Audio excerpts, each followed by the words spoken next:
आइए आज हम three phase half wave rectifier का अध्ययन करते हैं। तो ये सर्किट डायग्राम है। इसमें three phase AC supply, three phase 4 wire, ये सेफ्टी डिवाइस है। ये डायोड D1, D2, D3 तीन डायोड हैं। इसमें तीन डायोड लगते हैं और इनको यहाँ पे सबको शॉर्ट किया हुआ है, कनेक्शन इसका मिलाया हुआ है यहाँ पर। तो यहाँ हमें प्लस डीसी आउटपुट का प्लस सिरा और ये हमारा न्यूट्रल है। तो न्यूट्रल लिंक है, न्यूट्रल से होता हुआ, और ये न्यूट्रल जो है ना हमारा नेगेटिव का काम करता है, ये लोड रेजिस्टेंस है।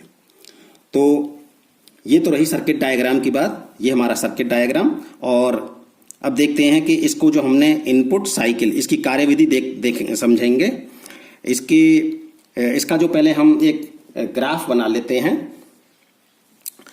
Three phase AC sine wave का, जो हमने इसको इनपुट फीड किया है तो अच्छे से समझ में आएगा। जैसे हमने इसको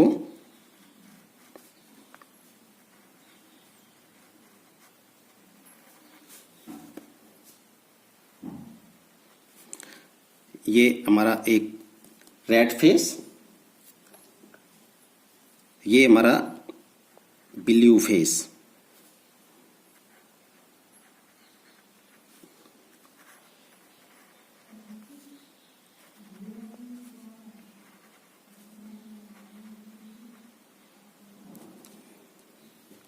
और ये हमारा येलो फेस। ये साइन वेव इनपुट हमने इसको फीड करते हैं।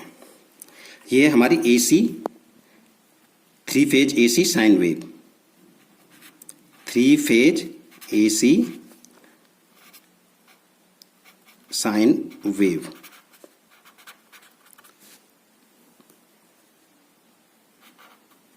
जो हमने इसको फीड किया। देखिए, जब हम ये हमारा सपोज करो रेड ए फेस है और येलो हमारा बी फेस और ब्लू सी फेस।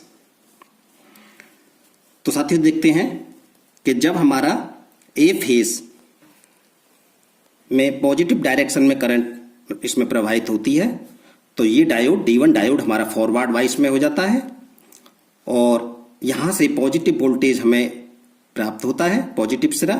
और ये हमारा न्यूट्रल जो नेगेटिव का काम करती है। सर्किट हमारा सोर्स से पूरा होता है। जो भी हमारा सोर्स सप्लाई है, three phase AC source supply है, थ्री फेज 4 वायर। तो D1 डायोड, इसके बाद D2 डायोड। तो D2 डायोड हमारा ये जो इसमें कंडक्ट होगा वो 120 डिग्री के बाद में फिर हमारा ये येलो फेस है। इस तरीके से ये इसमें कंडक्ट हो जाएगा। इसी क्रम से फिर हमारा ये वी फेस कंडक्ट होगा। तो इनमें कितना रहता है, इसका जो इनमें जो फेस डिफरेंस है कंडक्शन का, जो भी इनमें जब कंडक्ट होंगे क्रम से D1, D2, D3 जो भी, तो इनमें 120 डिग्री का रहेगा। देखिए यहां से जब ये ए फेस अपने ये जब पॉजिटिव डायरेक्शन में इससे करंट फ्लो होके आ रही है तो ये इसके बाद में फिर 120 डिग्री के बाद में हमारा ये फेस, और इसके नेक्स्ट फिर ये 120 डिग्री के बाद में सी फेस जो है इस तरीके से ये कंडक्शन में हो जाए, क्योंकि नेगेटिव में तो इससे करंट फ्लो होगा नहीं। तो डीसी की जो वेव है हमें कुछ इस तरीके से प्राप्त होगी। ये हमारा ब्लू फेस का वोल्टेज डीसी और ये हमारा रेड फेस का। इसी तरीके से ये हमारा ब्लू फेस का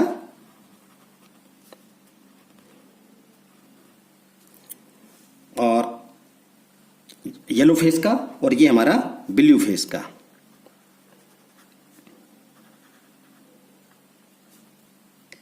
इसी क्रम से ये हमारा, ये हमें डीसी आउटपुट, ये जो हमें मिलेगा यहाँ पे ये डीसी आउटपुट मिलेगा। तो डीसी जो आउटपुट है हमारा वो यहाँ से दोनों फेसों का रहता है, तो इसके थोड़ा सा ये यहाँ पर हमारा ये एक VDC आउटपुट हमें यहाँ प्राप्त हो जाएगा। VDC टाइम बेस के साथ में ये, और ये जो हमारा वोल्टेज है ये VDC आउटपुट। तो ये डीसी की पल्सेटिंग डीसी की ये इस तरीके से हमें आउटपुट मिलेगा। अब इसका साथियों देख लेते हैं कि PIV वैल्यू। तो इसका PIV value PIV is equal to होता है V मैक्सिमम वोल्टेज, अर्थात V maximum is equal to VRMS upon 0.707। VRMS जो इनपुट फीड किया, जो हमने यहां पर ये इनपुट फीड किया, और इसका जो आउटपुट डीसी आउटपुट VDC जो हमें यहां पे प्राप्त होगा वो हमारा होगा 0 is equal to 0.827 V maximum, V maximum voltage, V maximum voltage ये हमारा रहेगा 0.827 V मैक्सिमम। तो अब इसको हम RMS वोल्टेज में भी कन्वर्ट कर सकते हैं। तो VDC 0.827 VRMS अपॉन 0.707, ये इसकी जगह भी ये वैल्यू हमने पुट कर दी, और इसका आ जाता है 1.17 VRMS इनपुट। IDC इसमें जो करंट फ्लो होगा IDC is equal to VDC upon RL, जो लोड रेजिस्टेंस है हमारा इसके थ्रू। तो इस तरीके से ये हम वैसे तो इस डायोड का बहुत कम उपयोग किया जाता है, लेकिन फिर भी है। तो इस तरीके से ये हम 3 फेज हाफ वेव रेक्टिफायर का हमने अध्ययन किया।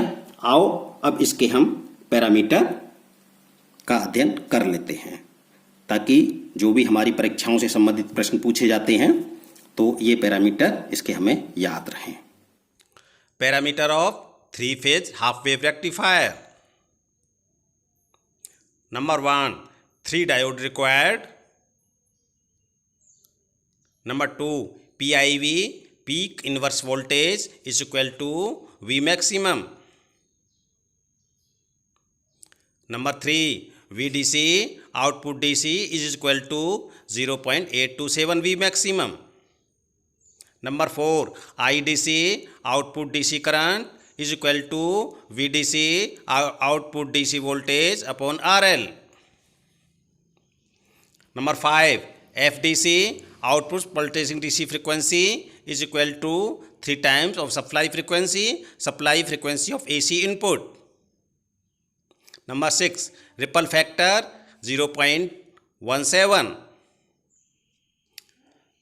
7, rectification efficiency 96.5%.